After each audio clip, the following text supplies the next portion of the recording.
High नमस्ते सबैजनालाई welcome back to my channel. अनि आजदेखि चाहिँ म काम गर्न जाने डिपार्ट भनेको त्यो हो। अनि अहिले चाहिँ म सधैँकै डिपार्ट जाँदैछु तल। त्यहाँ चाहिँ मेरो सामानहरू छ, मेरो हेलमेटहरू, मेरो मास्कहरू छ। त्यहाँबाट लिएर आएर चाहिँ म आज चाहिँ यो ठाउँमा जाँदैछु। अब चाहिँ मेरो जागिरी लगभग यहीँ हुन्छ होला, 1 वर्ष 2 वर्ष कति वर्ष हुन्छ होइन भने त सधैँ यहाँ बाहिर काम गर्दा त कहिले यहाँ गर्छु, कहिले त्यहाँ गर्छु, कहिले तल पनि बाहिर भित्र। अहिले चाहिँ तलको डिपार्टको तल्लो छेउमा गर्दैछु क्या। अनि आजदेखि चाहिँ यहाँ साउले जा भनिरहेछ, कार्ड चाहिँ यहीँ हानिरहेको छु। अब त्यो कार्ड पनि लान्छु भरे आएर अनि यहाँ गर्छु आजदेखि चाहिँ। Let's go guys.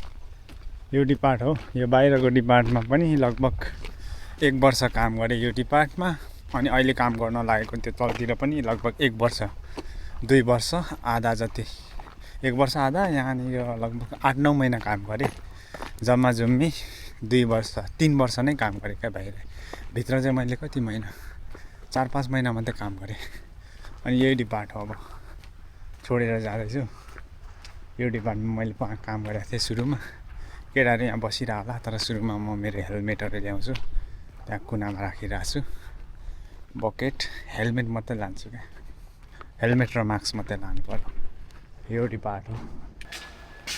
विनोदको cycle, Vinod अघि आउँछ नि त, म पनि अघि आउँथेँ होला, तर फेरि अल्छी लाग्यो आएर नि के गर्ने, खानै त खाने हो। यो चाहिँ मेरो सामान राख्ने ठाउँ, अब यत्तिकै छोडिदिन्छु। छैन, केटाहरू माथि बसिरहेछ क्या। यो काम गर्दै थिएँ, अब खोलिहाल्यो क्या, कम्प्रेसर खोलिहाल्छ क्या। अनि अब यहाँबाट चाहिँ जान्छु क्या। यहाँ तल बस्थेँ नि म, तल पनि अबदेखि चाहिँ बस्न पाउँदिनँ क्या, माथि नै बस्नुपर्छ क्या म। केटाहरूलाई भेटिराखेर जम्मा त के गर्दैछन्। हिजो काम हानेछ यार, हिजो काम हानेछ केटा। ल हेलमेट लानु परेन, हेलमेट लानु परेन। रुँदै थिइस् कि हो, आँसु छ त।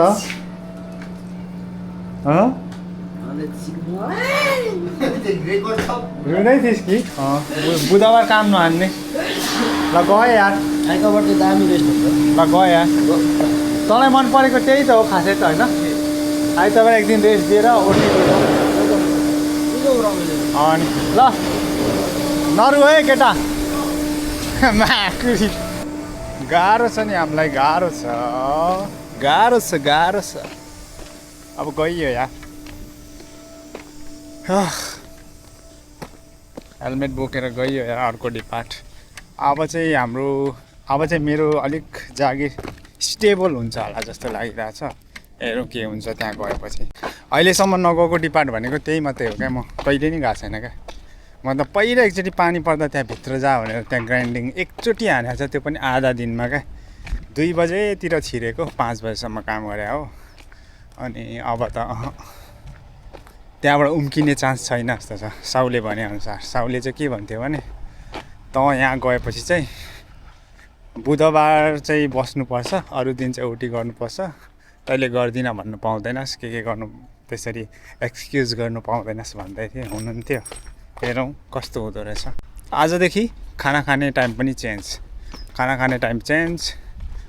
अनि छुट्टी हुने टाइम चाहिँ ठिकै हो, 5:30 काम सुरु सेम टाइम, छुट्टी पनि सेम टाइम, तर खाना खाने टाइम 12 बजे, सधैँ 12:15।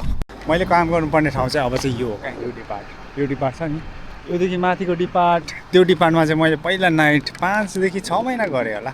त्यसपछि निस्केको, यहाँ बाहिरतिर भौतारी हिँडेँ।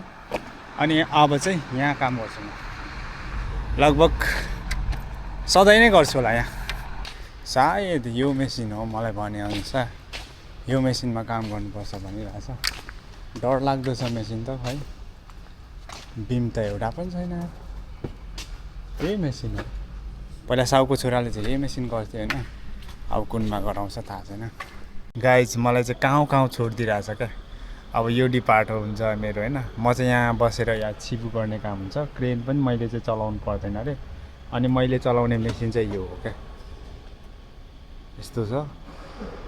यहाँबाट वेल्डिङ गर्नुपर्छ अनि बन्छ चाहिँ बिम बन्छ क्या हो यो छ नि हो यहाँनिर जोड्नु पर्ने हो क्या यही बिम हो यस्तै बिम बन्छ अनि यो मेसिन चाहिँ डरलाग्दो छ क्या यार यस्तो डरलाग्दो छ अनि अब चाहिँ मेरो काम लगभग स्थिर हुन्छ होला क्या जहिले यहाँ हुन्छ होला लगभग अहिले नयाँ प्रोजेक्ट आएको छ भन्दै हुनुहुन्छ होइन पातोहरू पनि धेरै ल्याइराखेको छ बाहिर हुन्छ होला सायद 1 वर्ष आधा जति हुन्छ होला हेरौँ कति हुन्छ अनि काम पनि सिकेको छैन भर्खर त आएको हो काम अब कहिले सिकिन्छ कति दिन लाग्छ थाहा छैन सजिलो त सजिलो हुन्छ भन्छ होइन कस्तो हुँदो रहेछ हेरौँ सिक्दै जाउँ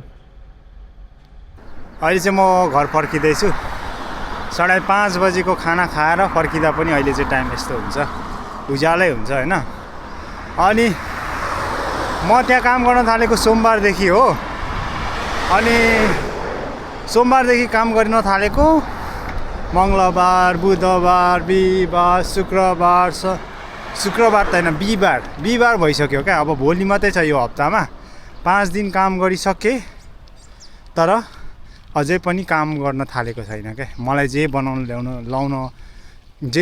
लागि ल्याउनु भएको थियो नि बिम त्यो बन्नै थालेको छैन क्या गयो बस्यो सरसफाइ गऱ्यो आयो क्रेन चलायो क्रेन पनि एकछिन चलाउन लाउँछ त्यो चलायो आयो त्यस्तै भइराखेको छ अनि यो हप्ता चाहिँ फेरि जहाँ मैले चाहिँ काम छोडेर आएको थिएँ त्यो ठाउँमा चाहिँ फेरि ओटी चलिरहेछ क्या हिजो बुधबार कहिले नचल्ने पनि बुधबार पनि ओटी दिइराखेको थियो अनि आज पनि दिइराखेको रहेछ क्या हाम्रो खिचुक्सा हो क्या हामी बस्ने घरहरू हो कामदारहरू राख्छ यस्तो भिल्ला बनाउँछ होइन यसलाई भिल्ला नै भन्छ भिल्ला अपार्टमेन्ट त भन्दैन क्या 5 तलाभन्दा माथिकोलाई चाहिँ अपार्टमेन्ट भन्छ अरे तर हाम्रो 5 तला छैन 4 तला त्यो 3टा छ हामी चाहिँ यो बिचकोमा बस्छौँ क्या यो बिचको छ नि बिचको दोस्रो तलामा बस्छु म चाहिँ हाम्रो साथीहरूसँग अनि चौथो तलामा पनि छ नेपाली साथीहरू